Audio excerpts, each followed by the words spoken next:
Hey guys, welcome back. Hey, in our textbook, there are sidebar notes that are seemingly random and may not make much sense at this point, but I'm going to try and make a little bit more sense out of the concept of absolute zero. The sidebar in the book talks about it being the theoretical point and the different temperature scales, Kelvin and Rankine, and I'm going to try and relate this to what we're learning. So, first of all, I want you to forget about heat as you know it and start thinking about heat as molecules in motion. The faster those molecules bounce around, the more heat there is, and the slower they bounce around, the less heat there is. For example, if you take your hands when they're cold, the molecules in your hand aren't bouncing around very fast.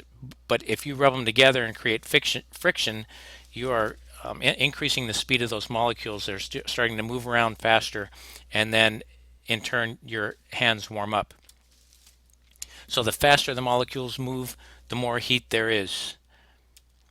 Okay, so I want you also to forget about cold. Um, there is no such thing as cold.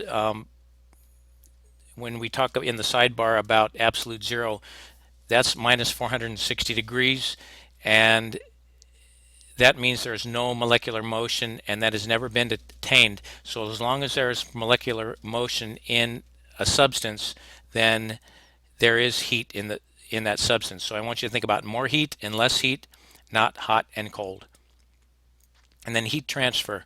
Heat transfer always goes from a substance with more heat to a substance with less heat. Let's take a look at this example.